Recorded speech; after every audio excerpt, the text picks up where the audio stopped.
मोहित शर्मा जी, सूरत गुजरात से। राधा वल्लभ श्री हरिवंश। श्री हरिवंश महाराज जी। महाराज जी, इनका थोड़ा लंबा चौड़ा प्रश्न है। सार में है कि ये कह रहे कि भगवान ने हमेशा निर्भय किया, आज उन्हीं एक ऐसा इनके वाक्य घटा जिससे भयभीत हो गए हैं। मतलब कह रहे हैं कि घर में एक बहन थी, उसका शरीर पूरा हो गया, और फिर जो गोपाल जी रखे थे, फिर सब अभी ऐसा हो रहा है कि 5 वर्ष से आपको राखी बांध रहे थे, आज आपने उस राखी की राज नहीं रखी। आप भी अच्छा ये बताओ, राखी बांधोगे तो अमर हो जाएगी क्या बहन? इसका नाम क्या है? चलो तो जिन्होंने इतनी तपस्या की, इतना भजन किया कि भगवान पुत्र बने आके, वो भी पधार गए कि नहीं पधार गए?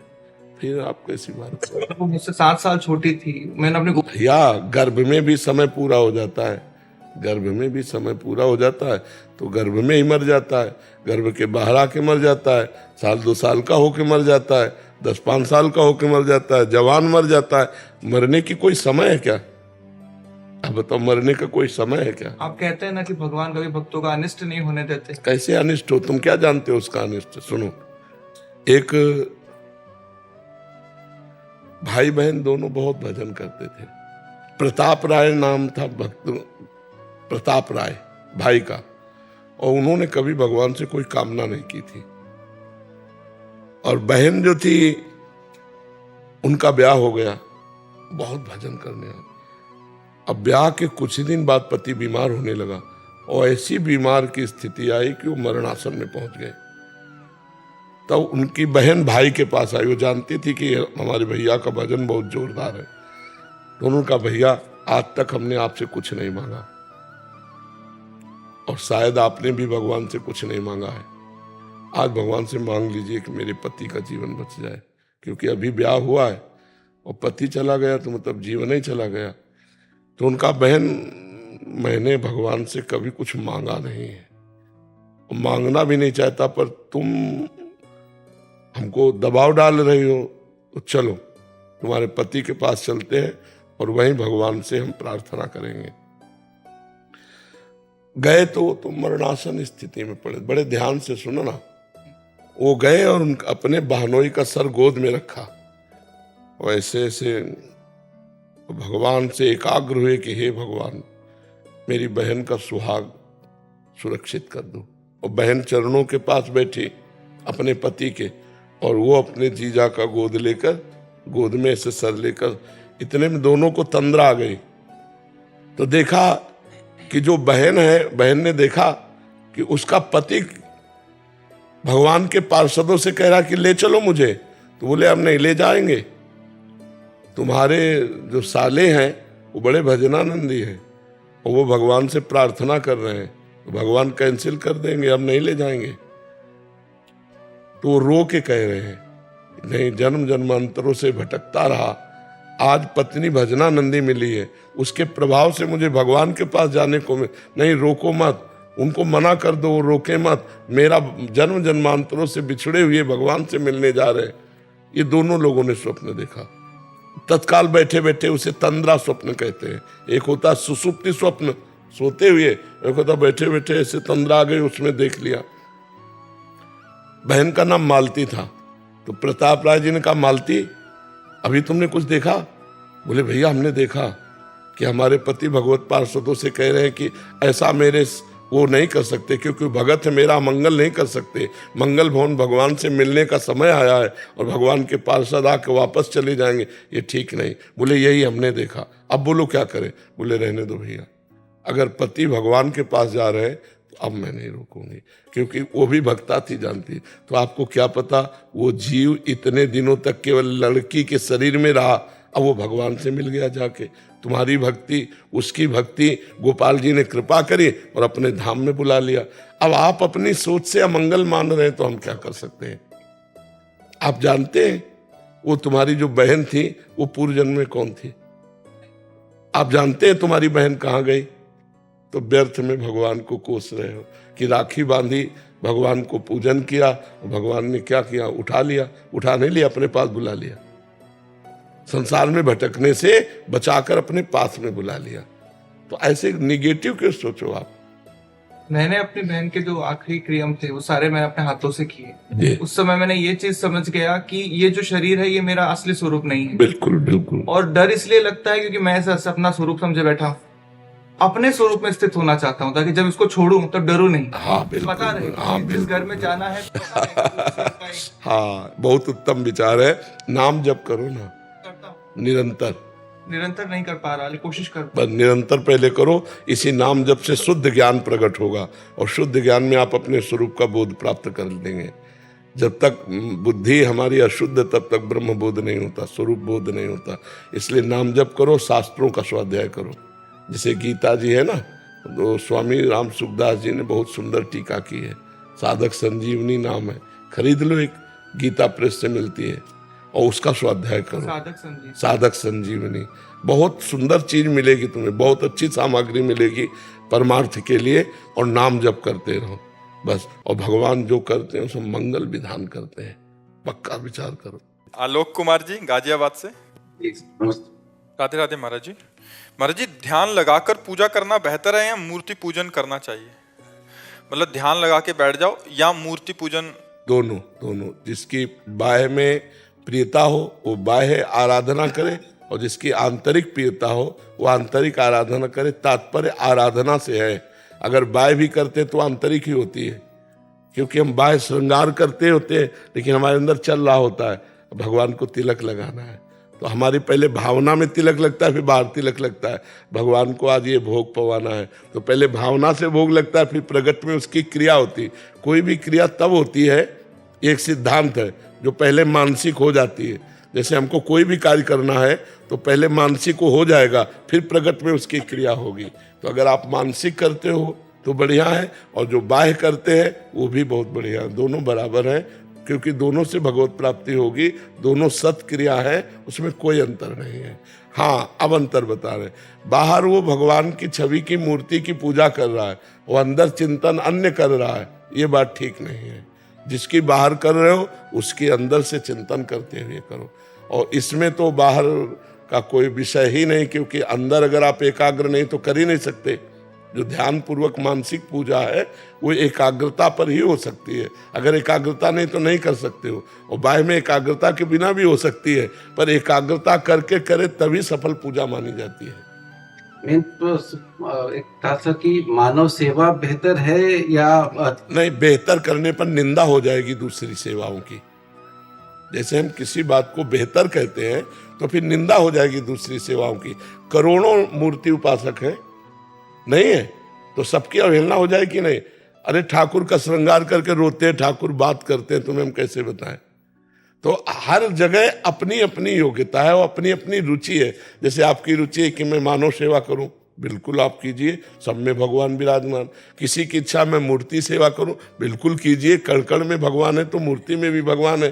तो हमें सबकी भावनाओं का पोषण करना है। अगर हम किसी बेहतर शब्द रखेंगे तो फिर कोई नीचा हो जाएगा, और नीचा हो जाना ये हमारा कार्य नहीं। हमारा सबको उठाना कार्य है, सबको ऊपर उठाना है। और सब जगह परमात्मा है, जो मूर्ति में वही अमूर्त में है, जो चैतन्य में वही जड़ में है। तो जहाँ तुम्हारी भावना बन जाए तो उसी परमात्मा की पूजा होती। इसलिए कोई बेहतर नहीं, कोई बेहतर से कम नहीं। ठीक है ना महाराज जी? एक नॉनवेज से जुड़ा हुआ प्रश्न था मेरा। महाराज जी, मैं फिटनेस के खिलाड़ियों को ना ट्रेनिंग देता हूँ, तो बहुत लोग बाहर के भी होते हैं और अपने देश के अन्य राज्य के भी होते हैं। तो वो कहते हैं कि आप डाइट में क्यों मतलब नहीं जोड़ते हो नॉनवेज को। तो उस विषय में मुझे समझ नहीं आता, मैं हाँ बोलूं तो फंसा, ना बोलूं तो। अब है तो समस्या, क्योंकि सब राक्षसी स्वभाव वाले बढ़ रहे हैं, तो उनको चाहिए राक्षसी भोजन। वैसे बच्चा तुम ना ही करते रहो तो अच्छा रहेगा। थोड़ा भले तुम्हारी वो कम चले, क्या कहते हैं, जिम। बदलाव आ रहा है सर। मेरी बिटिया ऑस्ट्रेलिया में पढ़ती है, मतलब वहाँ कह रही बहुत लोग दम मांस मछली से दूर हो रहे हैं। बहुत अच्छी बात है। एक आपसे या मुझे प्रेरणा मिला, एक बात कहना चाहती हूँ। 7 महीने पहले मेरा बहुत बड़ा ऑपरेशन हुआ था और मैंने मांस मछली सब खाना छोड़ दिया 2 साल से, आपसे प्रेरित होके। डॉक्टर ने मुझे भी कहा था कि अंडा प्रोटीन तो आपको लेना ही है, नहीं तो आपके टिश्यू और मसल्स बहुत वीक हो गए।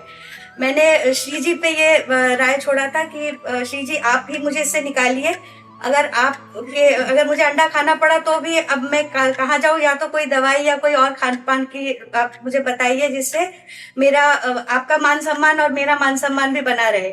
और आज 7 महीने बाद मैं बिल्कुल ही स्वस्थ हूँ और बिना अंडा खाए, और दूसरी चीजें भगवान ने हमें। हाँ बिल्कुल बिल्कुल बिल्कुल। देखो हमारी भी किडनी फेल है, डायलिसिस होता है, डायलिसिस में सब प्रोटीन बाहर निकल जाता है। हम घिया की सब्जी और परवल की सब्जी और 1-2 फुल्का पाते हैं।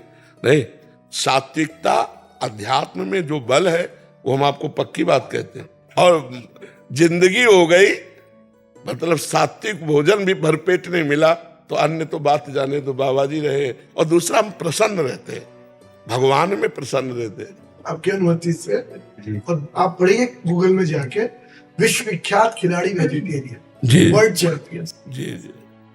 बहुत सारे महाराज जी ऐसे पहलवान भी हैं, वो मतलब वेजिटेरियन डाइट लेते हैं। कितने सारे तो यहाँ आ गए हैं महाराज जी, जिनके अपने जिम हैं। आपके शिष्य परिकर में महाराज जी कम से कम 10 हैं जिनका अपने अपने जिम हैं और बॉडी यही बनाने का वो प्रेरणा दे। मेरा भी बदलाव आपसे ही। हाँ, सत्संग से ही बदला, तभी तो कह रहा कि हाँ बोलूं तो फंसूं। मतलब इतना सूक्ष्म चिंतन है कि हाँ भी नहीं बोल सकता, उसके लिए भी वो सावधान कि मैं हाँ भी नहीं बोल सकता। बहुत सुंदर बात है। मेघ श्याम जी वृंदावन से। महाराज जी मेरा प्रश्न है कि मेरे घर में सभी वकील हैं और जो भी वकील बनता है वो सबसे पहला मुकदमा मेरे ऊपर ही करता है। 18 सालों में 23 मुकदमे घर के लोगों ने किए हैं और राधा रानी की कृपा से अधिकतर अभी तक विजय मिली है। जब मैंने एक मुकदमा किया तो सभी लोग वो आपके विरोध में। अच्छा। महाराज जी सभी लोग उस मुकदमे में दोषी हो गए, सभी मेरे खिलाफ हो गए। ऐसी स्थिति में मुझे क्या करना चाहिए? उनको सजा दिलानी चाहिए या राधा रानी पर छोड़ना चाहिए? एक मुकदमा इन्होंने भी कर दिया अभी, तो ऐसा कह रहे हैं। वैसे भक्त हो, आपको क्षमा करना चाहिए। नहीं, वृंदावन आप आते थे, घर पे आते थे मनीबाड़ी में। अच्छा। बगली साहब जो थे, मांस कटा अब साहब समझ गए। तो तुम्हारा कौन मुकदमा तुम्हारे? हाँ, तुम्हारे बाप बाबा सब वकील। कब गए? 2018 में गए थे। चले गए? हाँ। अच्छा। और आपने जैसे उनको बताया था यमुना जी और उनका, तो 1 साल तक बिस्तर पर रहे थे। सारी व्यवस्थाएं बिस्तर पर हुई उनकी, पर परिवार के अन्य लोगों को उन्होंने त्याग दिया। आपको भी जानकारी है इस बात की। तो रहे थे तो सेवा करते रहे। तो लोगों परिवार के लोग जब 103 साल के वो गोलोक गए तो वो कहने लगे इन्होंने मार दिया आप लोगों ने। नहीं तो ऐसे मुकदमे होते रहे। चलो, ठाकुर जी ने, राधा रानी ने बड़ी अच्छी कृपा की। बाबा का बहुत बड़ा आशीर्वाद रहा था उस समय। वो बड़े भजनानंदी थे आज समय, और उन्हीं के लिए हम जाते थे रोटी मांगने कि 2 मिनट उनसे वार्ता हो जाएगी और बैठाल करके। बहुत आनंद आपके सत्संग। आपने तो देखा होगा, आपके घर रोटी मांगने गए, आपने दिया है। हाँ।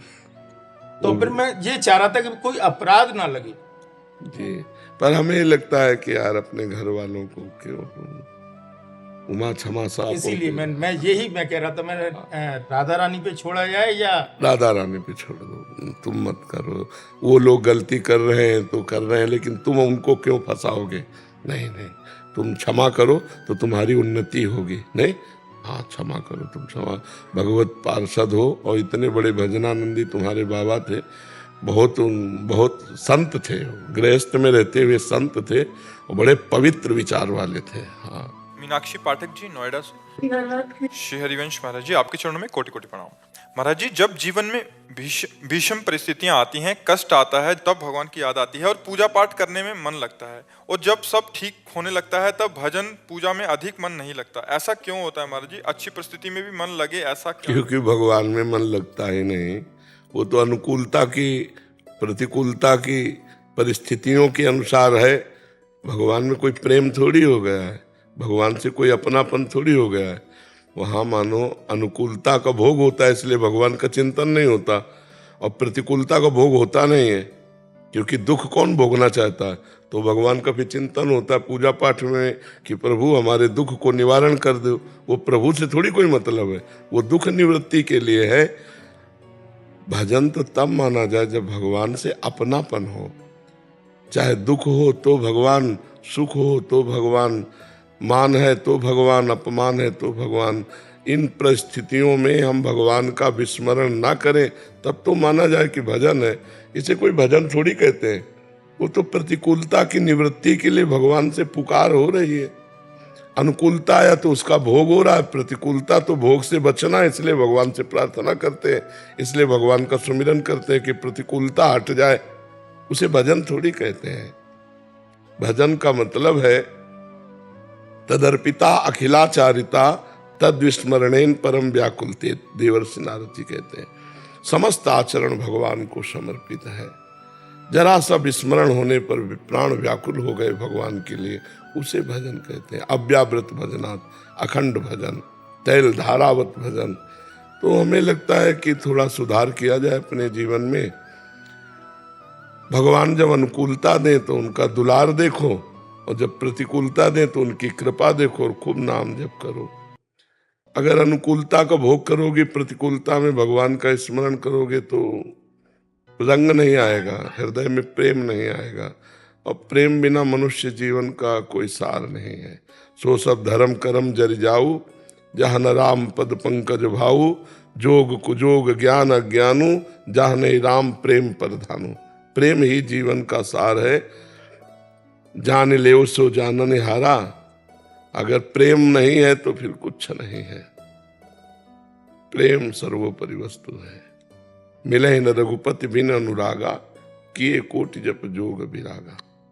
भगवान अनुराग प्रेम, प्रेम ते प्रगट होए मैं जाना। हरि व्यापक सर्वत्र समाना, पर प्रेम ते प्रगट होए मैं जाना। इसलिए प्रेम प्राप्ति का उपाय करो, खूब नाम जप करो, हर परिस्थिति में नाम जप करो, तब तो भजन माना जाएगा। ये इसे भजन नहीं कहते। ये तो परिस्थिति की मांग है कि अब दुख निपट जाए तो हे भगवान, हे करुणा निदान। चलो आर्त अर्थार्थी जिज्ञासु ज्ञानी चार भक्तों भगवान ने स्वीकार कर लिया है, आर्त निवृत्ति वाले को भी भक्त। लेकिन वो भजन नहीं है। भजन तो वही है जो बिना किसी निमित्त के बराबर चलता रहे। किसका प्रश्न है? हाँ, तो भजन का अभ्यास करो, सुख में भी अभ्यास करो, दुख में भी अभ्यास करो, खा पी के भी भजन का अभ्यास करो, भूखे रहकर भी अभ्यास करो। सर्दी गर्मी अनुकूलता प्रतिकूलता, इनमें मात्रा स्पर्शास्तु कौन्ते, शीतोष्ण सुख दुखदा, आगमा पाइनो अनित्यास्तास्ति तिक्षस्व भारत। ये आने जाने वाले सुख दुख के प्रति हम भगवान से, हम सुख में भी भगवान का सुमिरन करें, दुख में भी भगवान का सुमिरन करें, मान में भी भगवान को कृपा देखें, अपमान में भी भगवान की कृपा देखें, तब तो भजन ठीक माना जाएगा। आर्या जी सिडनी ऑस्ट्रेलिया से। मर जी, इनका भी कुछ सेम प्रश्न है कि अच्छे वक्त में तो हम भगवान को शुक्रिया कहते हैं और बुरे वक्त में उन्हीं को ब्लेम करते हैं, मतलब इल्जाम लगाते हैं कि आपने ऐसा क्यों किया। हर वक्त एक जैसा माइंडसेट रखना काफी डिफिकल्ट होता है। हाँ, होता है। नाम जप करो, नाम जप करो तो तुम्हारी बुद्धि शुद्ध हो जाएगी। बुद्धि में विवेक आ जाएगा तो आप फिर समता में आ जाओगे। जब तक विवेक नहीं आता तब तक समता नहीं आती। नाम जप करो, जितना नाम जप करोगे उतने बुद्धि पवित्र होगी। और पवित्र बुद्धि, देखो, अनुकूलता प्रतिकूलता भगवान के द्वारा दी हुई नहीं होती, हमारे कर्मों का फल होता है। शुभ कर्म का फल है अनुकूलता और अशुभ कर्म का फल है प्रतिकूलता। शुभ कर्म का फल है सुख, अशुभ कर्म का फल है दुख। तो सुख और दुख एक कर्मों का फल है, भगवान नहीं देते। भगवान जब कृपा करते हैं तो भजन में मन लगता है, साधु संग में मन लगता है, संसार के भोगों से वैराग्य हो जाता है। ये भगवान की कृपा होती है। लोग भगवान की कृपा को बहुत छोटी भोग वस्तुओं में समझते हैं। नहीं नहीं, भगवान की कृपा अमोघ है, आश्चर्यमयी है। भगवान की कृपा से भगवान का भजन होता है। भगवान की कृपा से भगवान के भक्तों में प्रेम होता है। भगवान की कृपा से शरीर संसार से वैराग्य होता है। इसलिए खूब नाम जप करो, जो नाम प्रिय हो खूब नाम जप करो, संख्या पूर्वक नाम जप करो। किसका प्रश्न है? नाम जप करती हो? कितना? एटलीस्ट आपने कहा था कि आधे घंटे आप दिन का निकालो और चलो शुरुआत तो करो। हाँ, इतने शुरुआत करो जी।